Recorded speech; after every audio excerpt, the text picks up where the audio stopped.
good afternoon, good morning, good evening, whichever part of the world you're dialing in from. Welcome to the show once again. I have a very interesting and a very different personality in my studio today.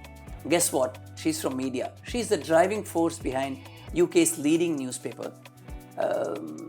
We will talk about her journey as we get here, and she's had a couple of interesting, I would say, off-the-road instances that she will share with us. But and she told me, you know, Venki, this is the first time I'm on the other side of the camera. And I said, well, the other side for her means in front of the camera. So welcome, Fatima. Thank you for agreeing to do this for us. Thank you so much for inviting me. It's my pleasure to be sat here chatting with you. Awesome. And for the record, Fatima has won numerous awards, and she is here in Sri Lanka for the Women in Management Forum Award, the Global Economic Forum, and she's winning an award tomorrow. I won't tell you which one, but she's winning a major award tomorrow, and she'll be there to receive it. So congratulations while we start this show. Thank you very much. And I'm just delighted to be here in Sri Lanka. It's my very first visit and obviously my very first global award as well. Okay, Fatima, so I want to kickstart our show by letting you share your journey with us from somebody we don't know, and we want you to tell us who, to a media baron, if I may. Well, if I started to tell you about my journey, it depends on how long is this show, because there's a lot to tell. Please go on. Please go on. We'll listen to you. But in terms of, just to give you a quick recap, I think this year is a very special year for me. It's a milestone year for me because exactly 10 years ago, when I went to launch my second newspaper at the House of Commons in the UK, unfortunately I met with an accident during the launch, which left me hospitalised for a good number of years. Oh my God. I was bedbound, I couldn't walk, and potentially doctors were not sure if I'd ever walk again, or walk at least unaided. So it's very special for me today when I reflect that it's exactly 10 years since that incident, that today I'm walking, and I've flown all the way from the UK here to Sri Lanka unaided to be able to receive an award. So that journey for me has been phenomenal. I think since then we've established more newspapers. So we started with just one newspaper title, which was focusing primarily on the area that I come from in the UK, which is Bradford. And then from there we launched further titles. Now we've got 4 titles with 2 more launching. Wow. And the London title, which I couldn't launch when I was hospitalised 10 years ago, is launching exactly 10 years this year at the House of Commons again. So it's a full circle for me. Beautiful. So congratulations, and sorry about the accident, but lovely to see you absolutely up and about and running around. Yeah, and here chatting to you in Sri Lanka. Yeah, awesome. This is so nice. Great journey. And so why just to stretch that a little bit, while you were in hospital, did you tell yourself that this is all over? Were there days like that? Oh, many times. I think the problem for me was it was physically. Yeah. The illness was physical as well as emotional. Physically, in the sense that somebody who's always out and about running after stories, suddenly can't even go to the bathroom by herself. I had to have care, nurses, everything was on the bed, my showers, everything basically for a good year or so.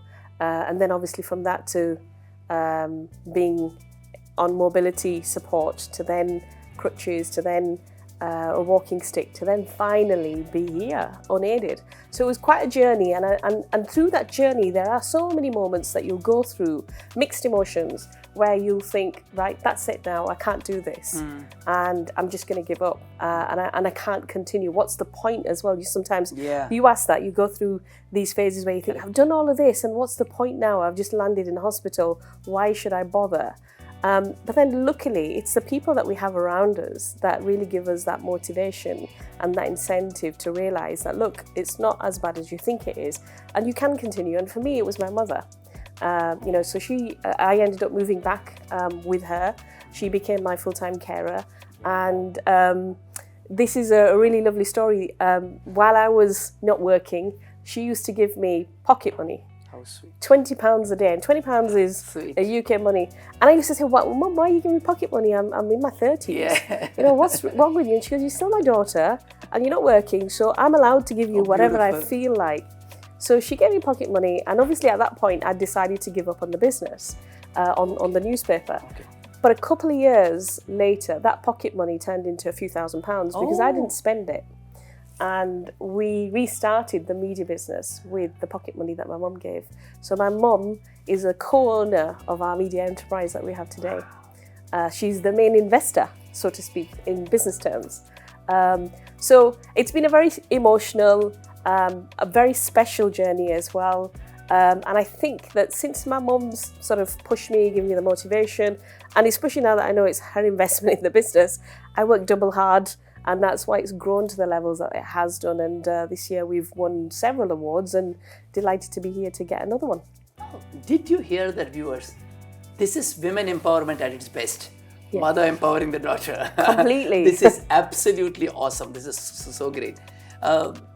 We will come back to the personal side of you a little later, but just for the viewers, Fatima runs a beautiful foundation, Inspirational Women, and she motivates and inspires a lot of women. So we're going to talk about that foundation. Please tell us more about the non-for-profit that you run. Yeah, so that happened by accident. So while I was fit running my newspaper, we used to do an annual award similar to what you do, but on a more local level, celebrating women, which used to be called the Inspirational Women Awards. So it was an award ceremony we did every year, just recognising local women in the various fields and giving them an award at the end of each year. And obviously, because of my hospitalisation, the ceremony couldn't continue. But we had a little bit of money left over, and when I got well, I thought, what shall we do? I don't want to just do an award ceremony now. I still want to recognise those women, but I think because I've sort of been given a second chance at life and a second chance with my business, I wanted to pay it forward and be able to give that back. So the money that we had left from the awards, we then turned that into a foundation. Wow. And now we support women, helping them get active in sports, to helping them with simple things like probably just helping them with their CV or getting a job, to opening doors for them. So as a media person, as an editor, we have access to a lot of people, politicians, celebrities, and sometimes it's just using the platform that I have to be able to help somebody that is probably not in the same privileged position as I am. And that's basically what the foundation does. As well as obviously celebrating and recognising and awarding the women, we also, obviously try and help them with, with their jobs or with their businesses, but also deal with a lot of complex issues as well, like abuse. And, recently we had to help a family whose niece tragically was murdered. So it can be as serious as that to, also helping nurture women and helping them, grow in the particular fields that they want to go into. So a whole range of things. So our foundation is there for women of all age groups and of all ethnicities, of any background, really. Beautiful, impactful, really impactful. So is there a website, or is there a... Yes, so it's the inspirationwomenfoundation.org.uk. Okay, so you heard that it's inspirationalwomenfoundation.org.uk. So please visit. Support in whatever way you can. I always believe a small support goes a long way. So let's add to her mother's pocket money, if you may, or to the awards function. Entrepreneur of the Year Award. And this is just some of the awards we're going to talk about. When you were announced and you said you're going to be the winner, Fatima, I want to know two things. One, what went through your mind? What went through your mind when you heard about the award? And what went through your mind when you actually received the award on stage? So when I heard about the award, the first thing that went through my mind was, thank goodness, because my mum's investment now is worth her giving me that money. I can prove to her now that I was deserving of all the support she gave me. But I think first and foremost, I think it's a recognition. When you receive something like that, there's also a lot of responsibility on you as an individual, especially coming from a place like UK where our communities tend to be the minorities. There's a lot of young people who are going to come after me, who look up to the work that I do, and you need to leave a positive legacy behind for them. So everything that I do has to be able to give people coming after me that dream, that hope that, if she can do it, we can be there as well, and we can achieve these things as well.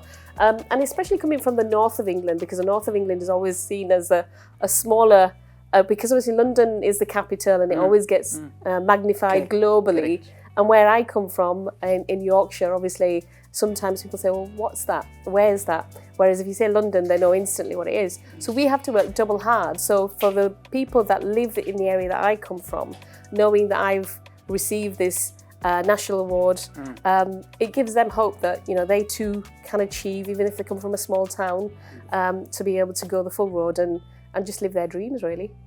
I was doing some research on you, as I always do. Couldn't find too much. She's a journalist, so she knows what to put out there. And there are two things that kind of caught my attention. One of them, and I'm going to ask you about both of them, Fatima. One of them is pay as you go forward. I want you to share with the viewers on what you thought and what it is. And I know what it means, but tell us the philosophy behind this. Well, I always believe in giving back, and I think most people from the South Asian communities believe in that, and religiously as well. I think, you know, from my faith perspective as well, our faith says that the more you give, the more you'll receive. And for me, because of my journey, I believe that I've been given the biggest gift that I could ever receive, and that was to be able to walk again. Because when you're used to walking, and then suddenly that ability is taken away from you and you can't do it anymore and you're bedbound and you've got to wait for people to get you things, to wash you and all of that, your life completely changes. And also there was the uncertainty whether I'd be able to get that ability again. Luckily for me, touch wood, I have got that ability. And therefore, because of that, I always believe that because I've been given that gift, I must also gift back. And therefore, I always do my best to try and pay it forward as much as I can to give back to the community, to all those people that prayed for me and supported me during my dark hours. Beautiful. Before I come to the second part of your research, I'm assuming your mother is your inspiration. Completely. Anybody outside of that who has also inspired you along the way? After my mother comes my father. Okay, nice. That's very sweet. Yes, he's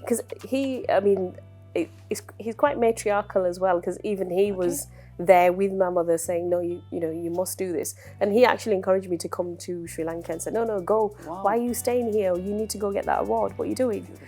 So you have those positive energies from your parents. So obviously, aside from my parents, I think there's lots of people. My team, I have to say that they inspire me a lot. The people that work for you are basically the ones that are carrying you as well. You can't do things by yourself. To be able to establish what we have today, it's not a one-woman job. It's the job of a team. And some of the things that they do, some of the ideas that they come up with, some of the concepts, but also the graft that they put in, for me, they inspire me on that level. I mean, for me at least, I can say this is my baby, so obviously I will put that passion in. But for them, it's a job, and they still do that. So I see that inspiration comes from them as well for me, that if they can do this for me, then I need to be inspired and to be able to do the same as well. So definitely my team and the women that are part of my women's foundation, they too inspire me. A lot of them are from grassroots communities. Okay. So they're either homemakers or they're doing small. Well, I don't think they're small jobs, but they call them small jobs. But for me, it's a job, and a lot of the things that they do is unseen, unheard. They're not in the public platform. They're not profiled the way people like me are, and they don't all have the privileges that we have. But they're quite content with the small that they've got, and that for me is quite inspirational. For some of us, we've achieved so much and we still don't feel content. Whereas these people, they've got very basic things, very basic lives, but they're so happy and they're so content. And that gives me a lot of inspiration as well. Fatima says, when you think alike, no one is thinking. Let's ask her what she means. That is on my Twitter handle, definitely. I think being in media, we like to discuss and debate and probably sometimes stir the pot as well, even though I shouldn't really say that on record, but there we go. So I think the more you sort of accept everybody's unique and everybody's different and everybody has different perspectives, there's a lot of learning, there's a lot of things that you can take from each other. If we all decided that we're all going to think the same, then we're all sheep, really. And life would be a bit boring as well.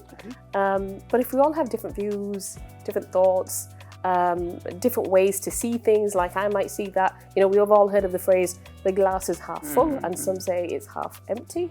So perspective, different thinking, and that really fascinates me because that makes things very interesting. Very, very, very interesting. And life has not been obviously a paved concrete road for you. It's had its own share of, apart even from the fall. What do you do to get yourself up and going when you have challenges? That's a really good question, and it is very, very tough sometimes to really push yourself and to really sort of believe that this is just a setback and you will overcome this. And I think for me, it's important to have a good group of people around you, people who bring positive energy. Make sure you always keep those kind of people around you, and that will help you to fight any adversity that your life goes through, any challenge, because those are the people who will always tell you, you can do this.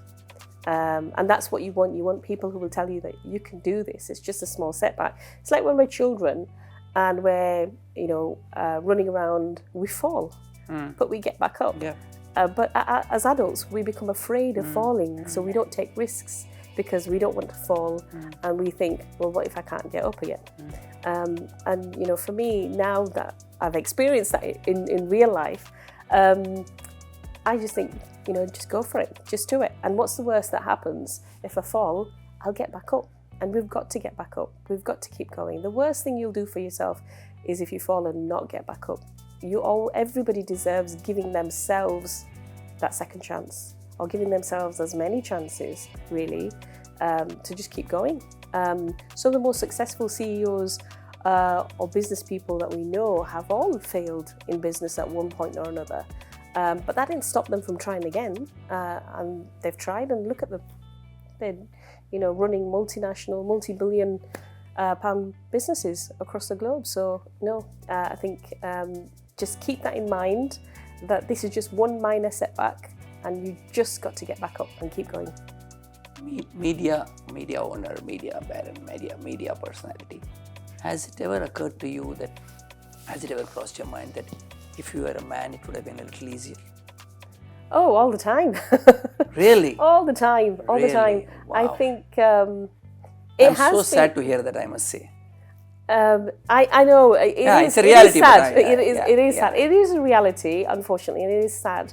But you've got to learn to turn the table. And sometimes it's not because men are bad. It's just because that's how it's been, and we've been accustomed to that, and that's what's been normalised in the eras that we've sort of come from. So 10 years ago, I also do the Curry Awards in the UK. Okay. And I remember 10 years ago, I wasn't being taken seriously, and it's a very male industry, is the curry industry.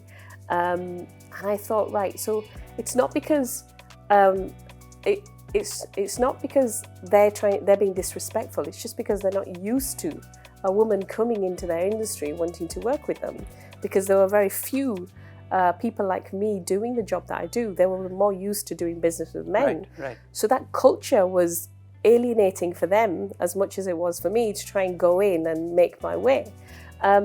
So I wouldn't necessarily say it was they were bad people. It was just they were not used to it. So therefore, the door was always shut. And when it was opened, it was, well, why don't you just have some dinner and then, go home? You're not, this space is not safe. It's not good for people like you. It's not good for women. It's very male dominated. And that was because they were trying to protect me, not because they were trying to deter me. They were trying to protect me, to say, don't come here, it's just full of men, and we want to protect you. But now the culture's changed, because now I've been able to educate them back and say, don't say that to me. Instead, why don't you pave the way for me to make it safe for me to come in and do the work? If I have the talent, give me the chance and I'll do the work. If I don't, then fair enough. What you're saying is fine. And it was just pushing a little bit at a time, and to communicate and educate that I'm here to do work, and you just need to realise my talent, and I will do good work for you. Now today, obviously, I won the Curry Awards, and more than 300 restaurant owners, 95% of which are men, completely respect the event that I do, and they're the ones that come forward immediately as soon as it's announced. Fatima, what can we do to help you? Beautiful. So you've got to turn the table, and you can only do that by educating, nurturing, working together, and getting people to see your lens, because not everybody will see that lens because they're so used to seeing their lens. So you've got to try and flip the coin, so to speak. Beautiful. A little on your work. Is the media industry changing, number one? And how soon or how fast is it changing? And what do people need to do to keep abreast if you're part of it? The media industry is changing every single day, every hour, every minute actually. It's rapidly changing. I mean, I remember when I started 10, 15 years ago, we had time to write stories because you were waiting for the print the next day. Now, 5 minutes, right, get that story up. It's online because everybody's got smartphones, we've got devices. So news is on your fingertips, and news is so rapid. There's something happening every 10, 15 minutes. So you've got to pace yourself and stay ahead of the game in that sense, in terms of where print used to be to now obviously making sure that you're all over all the social media platforms. You've got to learn new social apps when they become available. Like before, we were just about getting to know Facebook. Yeah. And now all of a sudden it's this TikTok generation. Yeah. So you've got to stay ahead of the game, and you've got to make sure that new technologies, new apps, new ways of communicating, as they come in, your media business has to adapt to those things. So it's changed so much in terms of technology. It's changed a lot also in terms of nowadays, we obviously qualified to be journalists, and it's a profession, but you've also got now vloggers and bloggers who are also putting stories out there. So the way storytelling was 15 years ago has completely changed now. It's quite content driven as well. So it's, anything can go, anything can become viral. And it doesn't have to come from a professional journalist. It can come from anybody who's on these platforms that has a story to tell. So yeah, I would just say that the competition is tough for media now. It's very tough, and you've got to really have a lot of passion to be in this industry. A lot of passion. Does Fatima find quiet time for herself to write a nice, soulful piece ever? No. I wish I did. I wish I could go back to that time where you could just sit and spend some time on a written piece. That might come one day if I ever decide to write a book, but right now you're constantly moving. Right? Very tough. Constantly moving because there's constantly things happening. Funny, isn't it? Politically, and even with the entertainment world, everything really. So yeah, it's just constant. I wish I did have that. Which is why I asked, because valuable luxury of time. Yeah, that's very rare. I think that's rare for everybody, really, isn't it? Time. Yeah.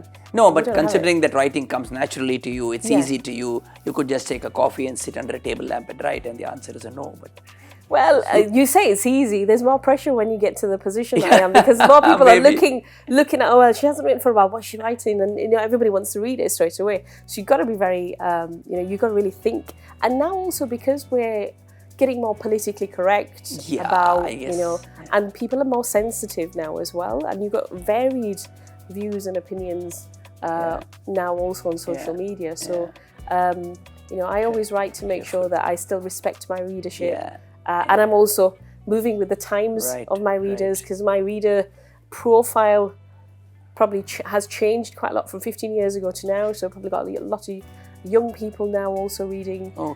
So obviously in that context, it's not as easy as it used to be, but definitely I'd love to write a lot more of those kind of articles if I could. Lovely. The reason I also asked is because sometimes it takes me, and I'm not a great writer, but if I sit down and write a piece, it sometimes takes me a week or 10 days to write a 200 or 300 word piece. And I'm saying, and then I look at it and I said, wow, I've done a great job. And I see it's just not even a page. And then which is why I asked you that question, because I find it difficult to get into the creative zone sometimes. Yeah. And I'm assuming that somebody like you will probably operate in that zone most of the time. Yeah. It should come naturally to you. We put a piece together within 2-3 hours. Yeah, look at that. Yeah, we have to with the speed of stuff. And tough. just a tip that I'd give to people is, whatever the story is, say it out loud to yourself. Ah, okay. And when you say it out loud to yourself, then it's easy to put pen to paper and just write it. Because then it makes sense. Okay. Awesome. While Fatima is awesome, that's an award I'm talking about. Tell us about it. So Awesome is set up by a good friend of mine from Newcastle. He runs the ABC Connections, which is basically a business network for business network for mainly Asian business entrepreneurs in the Newcastle area. And he set one up specifically for women. And Awesome has lots of women on the committee, on the board, where they recognise and profile women from our diaspora in that part of the UK. So I'm delighted to be part of that and help shape and recognise those amazing women. Every time you receive an award, I've just mentioned 3, but every time you receive an award, is there a sense of gratitude or something that goes through your mind? Oh, absolutely, absolutely. There always is gratitude in everything I do and everything I receive. And it always reflects back to the time where I had nothing in terms of my ability to walk. When you've lost that ability, seriously, you've really gone through a very life-changing moment. So for me, everything now is a bonus and a blessing. So whenever I get something, I'm always, I always feel that gratitude. I always feel indebted to all those people who were there for me when I was struggling, right from the nurses to even the cleaners who used to come to clean the hospital. Even they were part of my well-being because it's just that smile. Somebody would come in, oh, hi, because I lived in hospital for a long time, just to say hello to you. And sometimes they'd even, bring little treats for me, and they're no relation to me. So you remember all these things. You must never forget those journeys, because that shapes your future journey. And gratitude, I suppose, I don't know, I feel that there's a lot of power in gratitude, and because of that, good things come back for you. So I'm eternally grateful for everything in my life. Awesome. Small things matter, we don't realize, but truly. While you're convalescing, while you're getting back, and now you're up on your feet and all of that, I'm going to ask you this question: Are we doing enough as a society, or are women around, or the corporate people around, or whoever, doing enough for women as a society, women entrepreneurs in general? Well, let's just say we have made some changes, some improvements. So we are doing better than what we were when I started out 10, 15 years ago. But that's not to say that we haven't it's not enough. Exactly. There's still a lot more that we could do. There's still major changes that we need to make, major improvements that we've got to make to be able to support women in whatever field they choose to go into going forward. There's always room for improvement, as they say. Awesome. And even in developed countries, you're saying there's a lot of scope to still do a lot of work. Correct. People always people always think that because we're in the UK, everything is great and there's so many opportunities but far from it. We have struggles. We have the same kind of gender inequality battles that countries like Sri Lanka has. We've got big economic issues. We've just come out of Brexit, so we've been the talk of the world. So obviously there's a lot going on, and it's not. I always say the grass isn't always greener on the other side. We've all got challenges. We've all got issues, and just because we're a developed nation, it doesn't mean that we don't have those same battles as women. But also, I think double, because we're also from an ethnic minority community, so we've got to battle firstly being female and secondly being brown. So there are challenges, but there's a lot of us who are working towards changing that and making improvements. Brilliant. Just like the event that we've got on today. Yeah, absolutely. Yeah, phenomenal. Okay, my trademark rapid fire round, if you don't mind. Absolutely. I'm gonna shoot some questions and let's get Fatima on the hot seat. We haven't done it. Okay, I'll ask you a few things and what does it mean to you? So journalism. Journalism, passion. Wow, I should ask this to somebody else. Media. Work. Writing. Complicated. Okay. Life is? Beautiful. Awesome. And Fatima is? Happy. Beautiful. if there was if you were to write a legacy statement today, 10 years from today, what would that be? What is the legacy Fatima would like to leave behind? Oh, that's a very tough one, actually. My legacy, I think it's very, very difficult, actually. But my legacy would be that in order to achieve equality, organisations like my Women's Foundation shouldn't need to exist. So it's a bit weird because the legacy is that organisation exists. Correct. But the bigger legacy would be if we didn't need to have it. Awesome. Yeah, awesome. Yeah, it's a bit philosophical. Yeah, no, but you're right. Deep. But you're right. So as long as inequality exists, we have to exist. Brilliant. So we had some interesting conversations around, Fatima's journey, how she went from being, thank you very much, goodbye world, to what she built over the last 10 years. Proud moments for her. Congratulations and respect for her mother, for not only being a woman entrepreneur, for actually playing a women empowerment role. I think for her, women empowerment starts at home. Like she says, we must have a lot of grit, and we must fight every day, and challenges are there for everybody. And let's look at like I say, writing our life story seriously, if I go by a rapid fire. And every time you receive an award, have gratitude. There is a lot to be done, there is a lot to be taken away, there is a lot to be learned from just these simple conversations. While some of the conversations we may have had may have sounded philosophical, I think in Fatima's case it's been absolutely true, because that's a life story. Very proud of what you have done. I was lucky to have interviewed a journalist. I think this is the first in my career, but a decorated journalist. So thank you very much for coming to Sri Lanka. And I'm glad we met. And anything you would like to say to the world before we sign off, Fatima? To the world, thank you for everything in terms of supporting the work that we do, my achievements. But I think I'd like to say something to Sri Lanka. This is my first visit here, and I think you're absolutely phenomenal people. One of the things that I noticed particularly is wherever you go, there's people wearing smiles. Yeah. Everywhere. True. You never see nobody without a smile in this country. So thank you so much for the warm hospitality, and thank you so much for showing me this beautiful part of the world. Okay, I love you, Sri Lanka. Thank you very much for everything, and thank you very much. Thank you very much.